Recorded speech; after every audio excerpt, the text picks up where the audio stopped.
Hi everybody, my name is Todd Creager.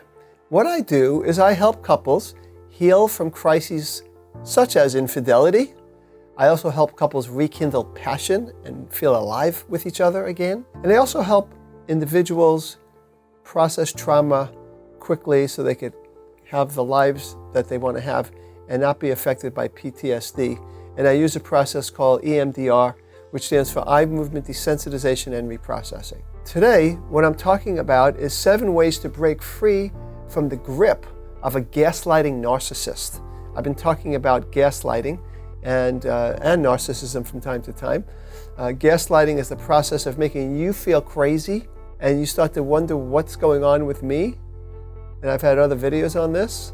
And the narcissist is the person who needs to always be admired, who needs to be great, or at least be in the shadow of other people that are great. But the theme here is wanting to be wonderful and great, and it's a defense against shame. So before I get to it, I want to tell you some very effective ways to break free from the grip of a gaslighting narcissist. Let me explain a little bit more. First of all, why narcissists are almost always gaslighters.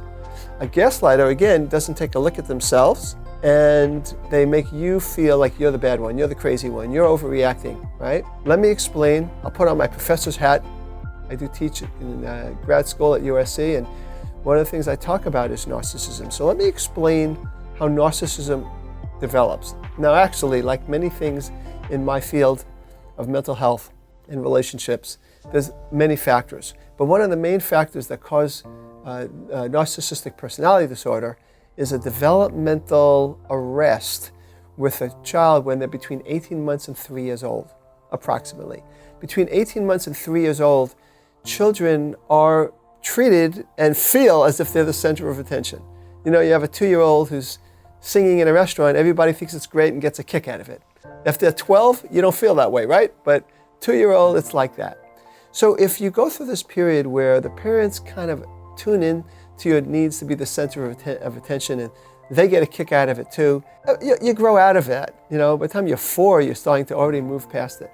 If you don't get that kind of feeling special, because the parents were distracted, they had their own developmental deficits themselves, they needed you to be something other than who you were, there's different reasons why, and you didn't get that kind of feeling special feeling from your parents, like, you know, you were the star of the show, whatever, then what happens is you might spend the rest of your life looking to be that gleam in somebody's eye, to be that star of the show, even when it's far past you being 3 years old or 4 years old, or even 23 or 24 years old. So the narcissist then has to defend against his feelings. He has these feelings of shame of the time when he didn't get those needs met, and they get buried.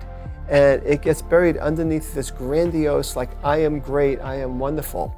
And so they need to gaslight. They need to make you feel like you're the crazy one, because if they were to look at themselves, they'd have to deal with the shame that they've worked so hard. Their whole life is about a defense against that shame. So I just wanted to explain that because, like I've said in other videos, knowledge can be power. So the first step in breaking free is to understand what I just said. Understand narcissism, understand the need for narcissists to gaslight, and understand the gaslighters in general, they are needing you to feel like you're the problem so that they don't have to face their own stuff. What you want to do, first of all, is you want to keep communication with this narcissist, even if it's your partner. I'm going to assume it is for this video. It could be anybody. It could be a parent, though. It could be a sibling. But assuming it's a partner, you want to keep your communication simple and limited.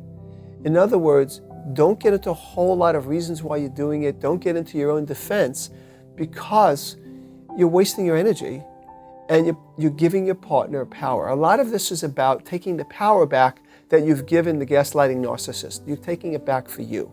And every time you try to give explanations and you make things more complex, it's not going to work. So keep it simple, keep it limited. See their strategies, this is related to everything I've been saying, see their strategies as not personal. It's a way for them to avoid their shame. Understand that. Remind yourself of that over and over again. Notice your buttons. I mean, sure, this is a narcissistic gaslighter is going to be great at pushing buttons, your buttons. So you notice the buttons, but don't act on them. Don't engage. If you do, again, you're giving the narcissist power instead of keeping it inside of yourself. Remember, you don't want to continue to allow yourself to be the depositary, the part where he deposits, or she, all the unexamined baggage that person has. Another thing you want to do is you really want to look towards yourself, the best of yourself, as well as others, to mirror the best of you. You have this person who needs to mirror in you the worst of you, and all that is a projection of his or her own worst that they can't see in themselves. That's how it works. And that person has to see you as, you're going to be seen as either the person who admires him or her and fuels his, I'm going to say his for now, but it could be either one, his narcissistic needs. You fuel it by admiring, by, almost worshiping him.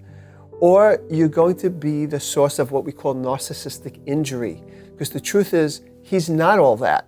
And, other people will not feed that back to him. But you're his partner. You're the person who's living with this person eventually you're going to feed back, I'm upset with you, or I need something, maybe that you're not good at giving to me. It injures that person. That person reacts because, again, it's a defense against the shame. So you need to look towards other people to mirror your worth, and look towards yourself, the best of you.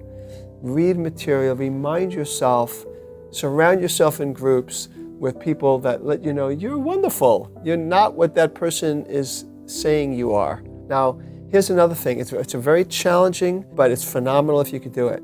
People that are around their gaslighting narcissists oftentimes say to me, and it makes sense, that they're walking on eggshells. So when they're with their friends, maybe with the kids without the other partner present, they're relaxed and they're who they are. You need to practice, even if it feels weird, to act playful. If you can do this, I'm telling you, it's phenomenal. Act playful and carefree with kids and even by yourself in the presence of your partner. Sing, dance, skip, act contrary to the buttons he's pushing in you. Again, I'm saying he, but it could be a he or a she. I want to emphasize that. So that would be wonderful. Lastly, you need to be willing to have the partner withdraw his love or her love, I'll say his love, from you and leave you, or force you to leave him. This may not have been your plan, but you need to grieve the image and see what you have there. And you have to be willing to have that person leave you. They may never leave you. They may not withdraw their love for very long, but you got to be willing to, because now you're free to self-express. Because the most important thing in life you can do is be yourself.